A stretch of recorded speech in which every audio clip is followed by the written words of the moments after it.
નમસ્કાર મારા વહાલા ગુજરાતી મિત્રો.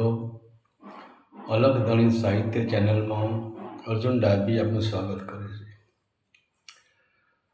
તો આજે આપણે એક એવી જ વાત કરવા જઈ રહ્યા છીએ. તો ખરેખર દોસ્તો પહેલાં આપણો જ છે કે આપણું જેવું કુટુંબ હોય, આપણી જેવી આવક હોય.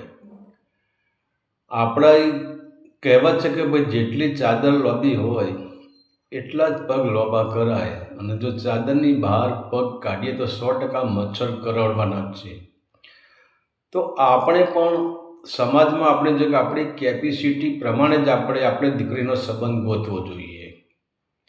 હવે આપણે સ્વયં ગરીબ માણસ છીએ, ઠીક છે, બાપના અરમાનો હોય કે મારી દીકરી સુખી થાય, મારી દીકરી સારા કુળમાં જાય, બાપના અરમાનો હોય છે જ. ભાઈઓના પણ અરમાનો હોય છે કે મારી બેન સુખમાં જાય, મારી બેન ઊંચા કુળમાં જાય, મારી બેન કરોડપતિના ત્યાં એના લગ્ન થાય, એના જીવનમાં તકલીફ ન પડે. એ બધું આપણે માનીએ છીએ. પરંતુ આપણે જોઈએ છે કે સંપત્તિ વસ્તુ એવી છે કે આ જીવનમાં, આ જગતમાં જેટલા બધા નશા છે ને એ બધા નશા સારા, પણ જો ખરાબમાં ખરાબ નશો હોય એ સંપત્તિનો નશો છે. તમે જુઓ, શરાબી શરાબ પીવે છે, અફીણીઓ અફીણી પીવે છે, તો એનો નશો ઉતરી જાય છે. પરંતુ સંપત્તિનો નશો જેના મગજમાં ચડી ગયો, એ નશો પછી કોઈ દિવસ ઉતરતો નથી. અને એ સંપત્તિનો નશો એના મગજમાં અમીરે લાવી દે છે, એના મગજમાં ઘમંડ લાવી દે છે. અને પછી એ મહેલોના વાસી હોય, કંઈ અમીર લોકો હોય, પછી એમના મગજમાં ગરીબી શું છે એ જાણી શકતા નથી. અને એટલે જ કહ્યું છે કે મહેલો નવાસી ગરીબી સુજાણે, દુખિયાના દુઃખને સુખિયા સુજાણે. મહેલો નવાસી ગરીબી સુજાણે, સુખિયા દુખિયાના દુઃખને અમીરી સુજાણે. ઓલા ભૂખ્યાની હાલત જમેલા સુજાણે, ડૂબતાની હાલત તરેલા સુજાણે. એક માણસ ભૂખ્યો હોય ને તો એને ખબર પડે કે ભૂખ શું છે. એ ભૂખથી પીડાતો હોય, અને જે જમીને બેઠા છે, જે ધરાઈને બેઠા છે, એમને ભૂખ બેઠી જ નથી. તો એમના જીવનમાં એમ લાગે કે ભૂખ એ કંઈ જ નથી. પણ જે ભૂખથી પીડાતા હોય એની હાલત, જે જમીને બેઠા હોય, જે ધરાઈને બેઠા હોય, જેની પાસે સંપત્તિ હોય, એ કોઈ દિવસ ભૂખ્યાની હાલત જાણી શકતા નથી. જેમ એક તરવૈયો હોય, તળાવમાંથી તરતો તરતો આ પારથી સામે પાર નીકળી જશે, પણ એક માણસ ડૂબતો હોય અને એ ડૂબતાની હાલત શું છે એ તરવૈયો જેમ જાણી શકતો નથી, એમ વિધવાના આંસુ નવોઢા સુજાણે, ચંદાના રૂપને અંધા સુજાણે. મહેલો નવાસી ગરીબી સુજાણે, દુખિયાના દુઃખને સુખિયા સુજાણે. પેલા દાતારના દિલને લોભિયા સુજાણે, દુખિયાના દુઃખને સુખિયા સુજાણે. તો આપણે આપણી દીકરીના અરમાનો પૂરા કરવા માટે, આપણી દીકરીને આપણે સુખી જોવા માટે આપણે જે સંબંધ બાંધતા હોઈએ એ ટાઈમે આપણે વિચાર કરતા નથી. જો આપણે વિચાર કરીએ કે આપણે સ્વયં ગરીબ છીએ તો આપણા સમાન આપણે સગું ગોતવું જોઈએ. પણ આપણે જો હરણફાળ ભળીએ તો આગળ કહ્યું કે અમીર મહેલોના વાસી ગરીબોને જાણી શકતા નથી. એમની નજરમાં ગરીબ, ભલે તમે ગમે એટલો કરિયાવર આપો, પણ એમની નજરમાં અમે અમીર છીએ અને અમારી પત્ની, અમારા દેવાઈ, અમારા સસરા એક ગરીબ છે. એમની નજરમાં આ પડી જ હોય છે. તો આજે આપણે એક એવી જ વાત કરવાની છે કે કરશનભાઈ નામના એના પિતા, એ કરશનભાઈને 2 સંતાન, દીકરીનું નામ મધુ અને દીકરાનું નામ કરણ.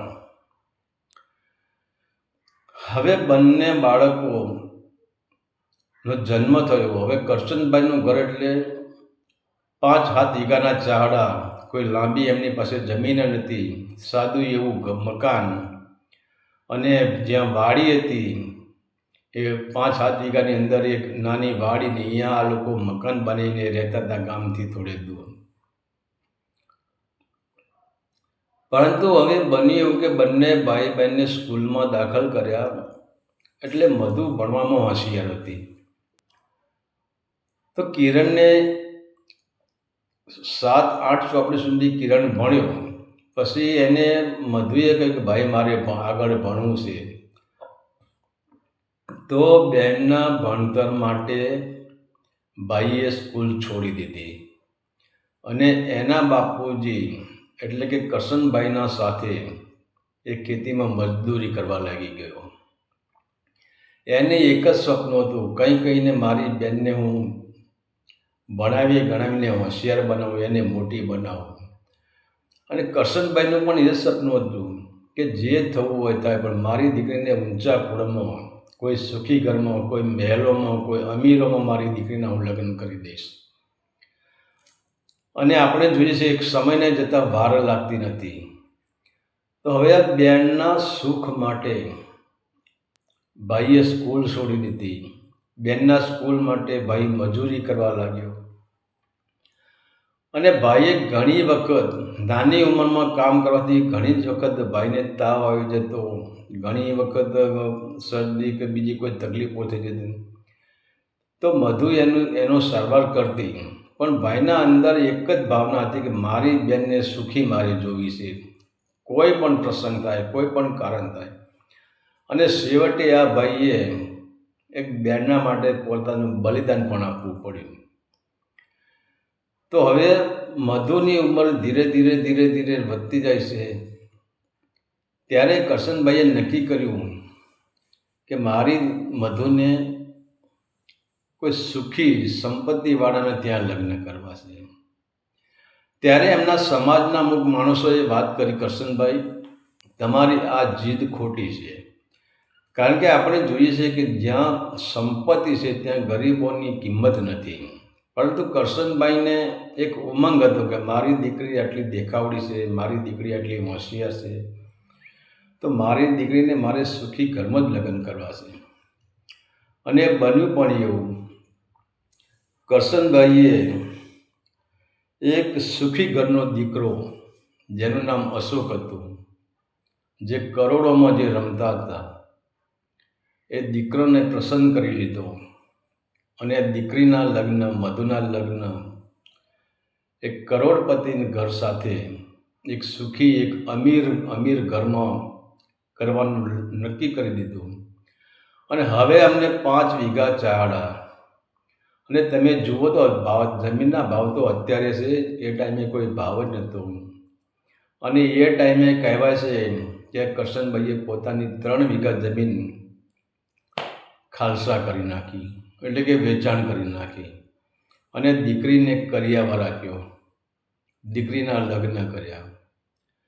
હવે તમે વિચાર કરો કે 5 વીઘા જેની જોડે ચાહડા હતા, જો એની દીકરીને એના યોગ્ય જગ્યાએ લગ્ન કર્યા હોય તો ચાહડા બચી જાત. પરંતુ કરશનભાઈએ 3 વીઘા ચાહડા જગ્યાએ માર્યા. હવે અશોકને રહ્યા ફક્ત તો ફક્ત 2 વીઘા ચાળા રહ્યા. તો હવે કિરણ પણ રાજી થઈ ગયો, મોહક કે 3 વીઘા ચાળા વેચવા પડે પણ બેન તો સુખી ઘરમાં જોઈશે. અને જ્યાં આપણે કે જે વળાંક, જે પ્રકૃતિ વળાંક લેશે, જ્યાં કુદરત વળાંક લેશે, ત્યાં પછી દુઃખનો પાર હોતો નથી. અને આમે આપણે ખેડૂતની જિંદગી તો જુઓ. આ સાલ આપણે જોઈએ છીએ કે જે ખેડૂતોને મગફળી તૈયાર થઈ ગઈ તેને જ્યાં વરસાદ આવી ગયો તો કેટલું નુકસાન કર્યું. તો ખેડૂત કુદરતને આધીન છે, ખેડૂતના હાથની કોઈ વાત જ નથી. ખેડૂત એ પ્રકૃતિનો પુત્ર છે, ધરતી પુત્ર છે. એને પ્રકૃતિ રાખે એમ રહેવું જોઈએ. કોઈ દિવસ સારું વરસ આવે, કોઈ દિવસ ખરાબ વરસ આવે. અને હવે આ દીકરીના લગ્ન પછી કરશનભાઈને એવી તકલીફ થઈ કે કરશનભાઈને પોતાને જ કેન્સર થઈ ગયું. હવે કિરણ પાસે તો પૈસા હતા જ નહીં, અને પોતાના પિતાજીને કેન્સરની દવા કરાવવા માટે એને બેન પાસે પણ માગણી કરી નથી.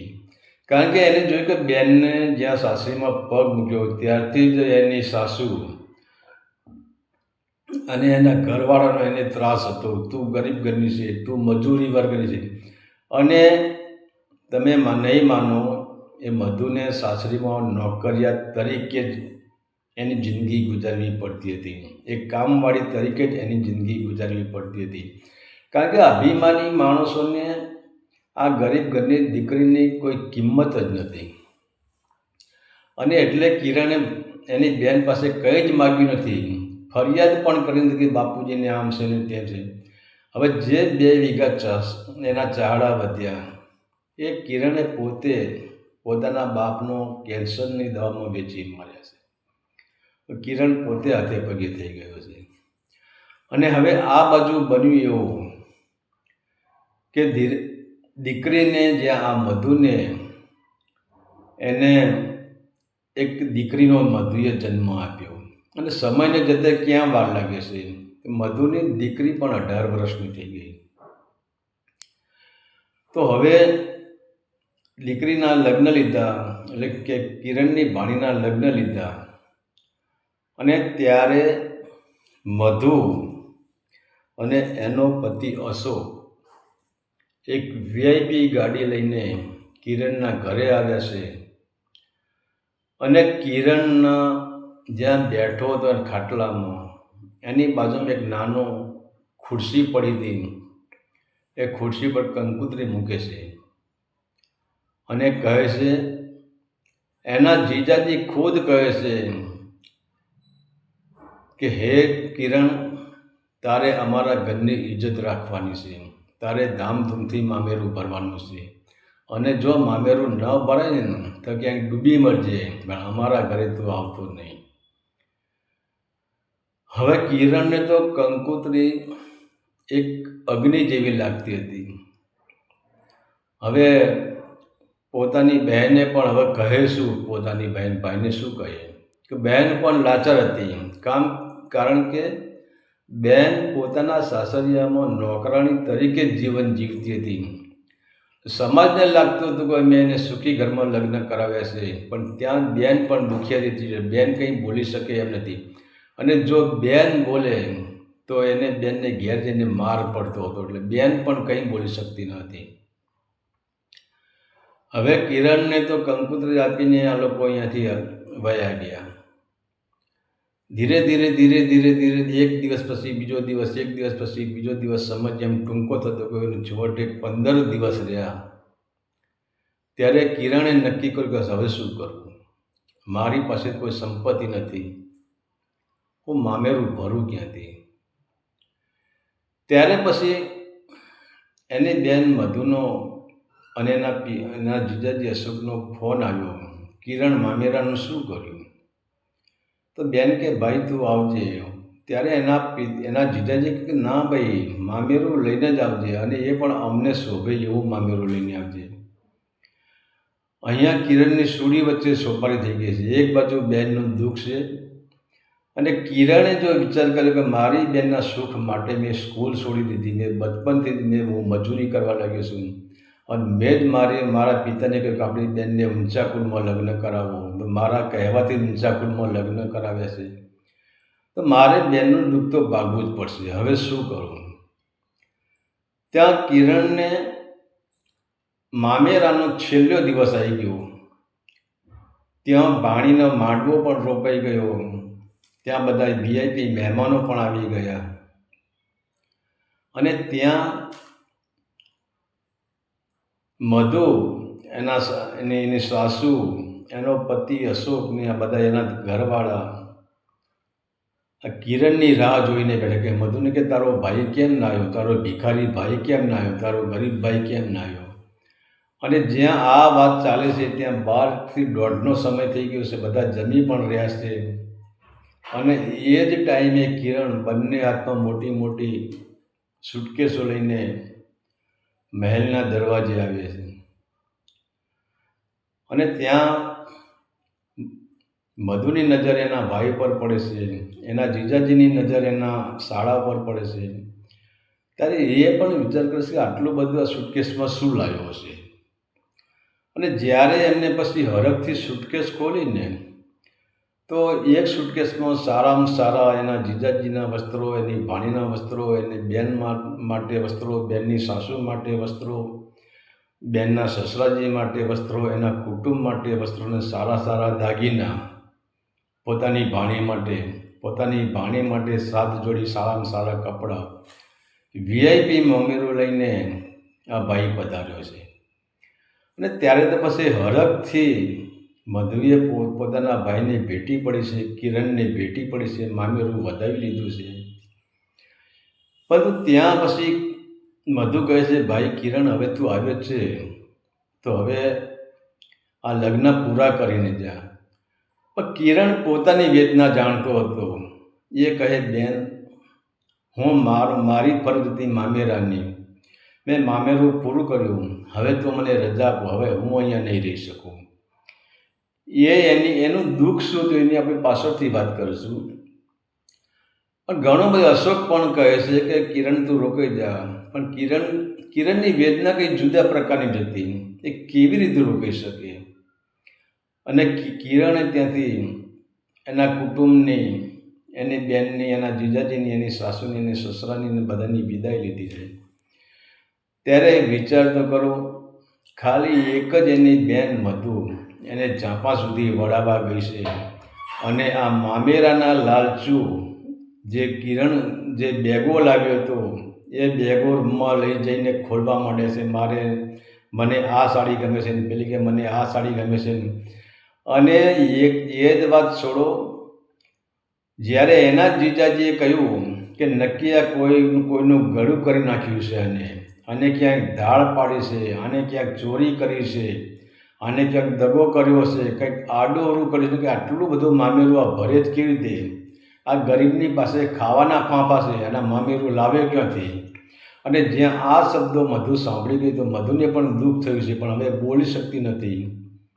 અહીંયા કિરણ પોતાની બેન નાની છે એમ છતાં કિરણ મધુને પગે લાગે છે કે બેન, મને હવે તું રજા, હું અહીંથી નીકળી જાઉં. કિરણ ત્યાંથી નીકળી જાય છે અને કિરણ પાછો ઘરે આવે છે. હવે એના અંદર એક પીડા એવી હતી કે હવે મહેનત પણ કરી શકતો નથી. તો ધીરે ધીરે પોતાનાથી થાય એ કામ કરે છે, પોતાનું ગુજરાન ચલાવે છે. એક સારો એવો શેઠ એને મળી જાય છે અને સારું એવું કામ બતાવે છે. તો એક દિવસ એવો પડ્યો કે કિરણે કહ્યું કે શેઠ, મારા ઘરમાં લાવવા માટે કંઈ નથી, તમે મને વધારે 200 રૂપિયા આપો. તો શેઠને દયા આવી કે ગરીબ ઘરનો છોકરો છે, સંસ્કારી છોકરો છે અને એનું શરીર સારું રહેતું નથી. તો શેઠ એને 200 નહીં પણ 300 રૂપિયા આપે છે કે લે કિરણ, 300 રૂપિયા લઈ જા, ધીરે ધીરે તું કામ કરીને મારા પૈસા તું મને ભરાવી દેજે. હવે આ 300 રૂપિયા લઈને જ્યારે કિરણ ઘરે આવે છે અને 100 રૂપિયાનું કંઈક ઘરમાં હટાણું લાવે છે, તો 200 રૂપિયાના ખિસ્સામાં પડ્યા હોય છે. એ ટાઈમે જ્યારે કિરણ એક સૂકો રોટલો ને ચટણી ખાઈને કિરણ પોતાની આમ તૂટેલી ખાટલીમાં જ્યાં આરામ કરે છે અને ત્યાં જ કિરણના ફોનની ઘંટડી રણકી ઉઠે છે. તો કિરણને એમ થઈ ગયું, ફોન જુએ છે કે આ તો મધુનો ફોન છે, મારી મધુને શું થયું છે, મધુનો કેમ ફોન આવ્યો છે, મધુને શું તકલીફ હશે, કારણ કે ભાઈ મધુની વેદના જાણતો હતો. તો કિરણને પછી ફોન ઉપાડે તો મધુ રડે છે ફોનમાં. ત્યારે નક્કી કિરણને થઈ ગયું કે મારી બેનને કોઈ તકલીફ છે. ત્યારે કિરણે શાંતિ પૂછ્યું કે મારી બેન તને શું તકલીફ છે, મને કહે. ત્યારે મધુએ સામેથી ધ્રુજતા અવાજે જવાબ આપ્યો કે ભાઈ, તારા જીજાજીને અમે હોસ્પિટલમાં દાખલ કર્યા છે ને એમને એના પતિને એક જ કિડની હતી અશોકને, અને અશોક એક જ કિડની પર જીવતો હતો, પણ એ કિડની પણ ફેલ થવાની તૈયારીમાં હતી.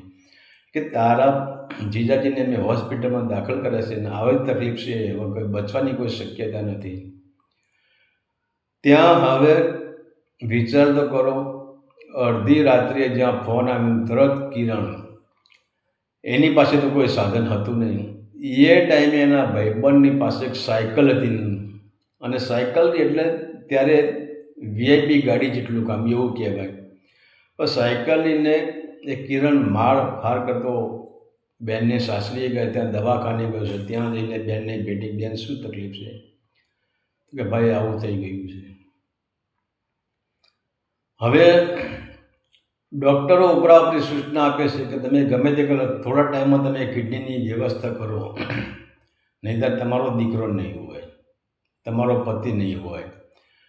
હવે અશોકના પિતા, અશોકની સાસુ અને મધુ કિડની માટે બધાને કગરે છે, પણ કિડની કોણ આપે? ત્યારે પછી કિરણ પહોંચી જાય છે અને કિરણ કે બેન હવે કિરણ કે ચલ બેન તું ચિંતા કરીશ નહીં, હું મારા મિત્રોને બોલાવશું, કિડની કોઈકને કોઈક મારો મિત્ર કિડની આપી દેશે. તો બેનને આશ્વાસન આપે છે, પણ બેનને ખબર નથી કે ભાઈ શું કરવા માંગે છે.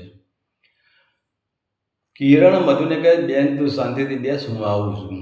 એમ કહીને કિરણ નીકળી જાય છે, સીધો ડૉક્ટર પાસે જાય છે અને ડૉક્ટરને કહે છે કે સાહેબ, આ મારા જીજાજી છે, અને જો મારા જીજાજીને કંઈ થઈ જાય મારી બેનનું શું, તો તમે મારી કિડની કાઢી લો. તો હવે ડૉક્ટર પોતે કિરણની કિડની કાઢી લે છે, અને એ કિડની અશોકને મેચ થઈ જાય છે, અને એ કિડની અશોકને લગાવી દે છે. હવે બન્યું એવું કે અહીંયા 4-5 કલાકનો ટાઈમ વીતી ગયો છે, સવાર થવા આવ્યું છે, પણ મધુ કહે કે કિરણે મને કહી દો હું આવું છું બેન, પણ ગયો તારનો ગયો, હજુ આવતો કેમ નથી?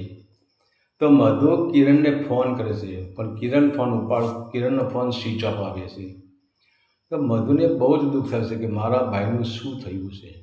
અને એમ કરતાં સવારનો જેમ નવો દિવસ ઉગે, એમ આજે અશોકનો પણ નવો દિવસ ઉગ્યો છે. અને ડૉક્ટરે મધુને કહ્યું કે બેન, તમારા પતિને તમે મળી શકો છો. ત્યારે જ્યારે મધુ, એની સાસુ અને એના સસરા જ્યારે અશોકને મળવા જાય છે, ત્યારે અશોક કહે છે કે પિતાજી, હવે મારી ચિંતા કરશો નહીં, મને કિડની સેટ થઈ ગઈ છે. હવે કોની કિડની સેટ થઈ એ કોઈને ખબર નથી. ત્યાં મધુને એમ થાય છે કે મારો ભાઈ ક્યાં હશે, અને ધીરે ધીરે બધાને પૂછે છે. એના ફોનમાં એના ભાઈનો ફોટો તો બધાને તમે આ છોકરાને ક્યાંય જોયો, મારા ભાઈને ક્યાંય જોયો? કોઈ જવાબ જ આપતું નથી. એમ કરતાં એક સિસ્ટર સામે આમ હાલતી આવે છે, અને આ મધુ સિસ્ટરનો હાથ પકડી લે છે અને કહે છે કે સિસ્ટર, આ ફોટો જુઓ, આ મારા ભાઈનો ફોટો છે, આને તમે ક્યાંય જોયો? ત્યારે એ સિસ્ટર કહે છે આ તમારો ભાઈ છે? કે હા. તો કે એ ઓપરેશન રૂમમાં જાઓ, તમારો ભાઈ ત્યાં છે. અને જ્યાં ઓપરેશન રૂમની વાત સાંભળી તો મધુને ત્રાસકો પડી કે મારા ભાઈએ શું થયું છે અને શું કર્યું છે. અને જ્યાં ઓપરેશન રૂમમાં જ્યારે મધુ જાય છે, ત્યારે એની પાસે 2 સિસ્ટરો અને 2 પુરુષો, એક ડૉક્ટરને ત્યાં ઊભા હોય છે, અને એના ઉપર સફેદ વસ્ત્ર ઓઢાડેલું હોય છે. જ્યારે મધુ ત્યાં જાય છે ત્યારે કહે છે કે ભાઈ મને મોઢું જોવા દો. ત્યારે મધુ એના ભાઈ કિરણનું મુખ જુએ છે. તો કિરણ એને આ ધરતી પરથી એને વિદાય લઈ લીધી હોય છે. પરંતુ ત્યારે મધુ બહુ જ રડે છે. પણ રડતા રડતા સિસ્ટર કહે છે કે બેન, તમારા ભાઈએ મૃત્યુ પહેલાં મને એક ચિઠ્ઠી આપી હતી અને કહ્યું કે તમે એને ખોલતા નહીં, મારી બેન મધુને આપી દેજો. અને એ સિસ્ટર મધુને એક ચિઠ્ઠી આપે છે અને મધુ જ્યાં આમ ચિઠ્ઠી ખોલીને વાંચે છે ત્યારે કહે છે કે હે મારી બેન, મને માફ કરી દેજે. તારું સુખ એ જ મારું સુખ અને તારું દુઃખ એ જ મારું દુઃખ. આજે મેં જે કંઈ પણ કર્યું છે એ તારા સુખ માટે જ મેં કર્યું છે. કેમ કે જ્યારે તું અને જીજુ મારી પાસે લગ્ન કંકોત્રી લઈને, પાણીની કંકોત્રી લઈને આવ્યા ત્યારે મારી પાસે 1 રૂપિયો પણ નહોતો. અને હે મારી વાલી બેન, એ દિવસે મેં મારી 1 કિડની વેચી મારી હતી અને એ કિડનીના રૂપિયાથી હું મામેરું લઈને આવ્યો હતો. અને તું કહેતી હતી ને કે તું રોકાઈ જા ભાઈ, રોકાઈ જા, પણ હું કેવી રીતે રોકાવું? મેં કિડનીનું તાજું ઓપરેશન કરાવેલું હતું, મેં તાજી કિડની આપી લીધી, એટલે મને શરીરમાં ચેન હતું નહીં, એટલે હું રોકાણો નથી. અને જ્યાં માંડ એ કિડનીની મને રૂઝ આવી ગઈ અને ત્યાં મારા જીજાજી બીમાર થઈ ગયા, એમને પણ કિડનીની જરૂર હતી. તો પછી હે મારી બેન, તારા સુખના માટે આજે મેં મારા જીજાજીને મારી બીજી પણ કિડની મેં આપી દીધી છે. તો તારા ભાઈને તું માફ કરજે. અને આ પછી તો મધુ રડે છે તો આખી હોસ્પિટલ ગાજી ઉઠે છે. ત્યાં એના મધુના સસરા, મધુની સાસુ અને મધુના જેના પતિ હતા અશોક, એને પણ ખબર પડે છે. અને ત્યારે એમની આંખો ઉઘડે છે કે અરે રે, અમે અમીર સારા કે ગરીબ સારો, કે જેને પોતાની બેનના સુખ માટે એને પોતાની બંને કિડની વેચી મારી અને પોતે મૃત્યુને વર્યો. તો હવે આ તો ભાઈ બહેનના હિતની વાત. અને બેનના મામેરામાં બેનના કલ્યાણ માટે આ જ ભાઈએ પોતાની બંને કિડનીને વેચીને પોતે મૃત્યુને સિધાવ્યો.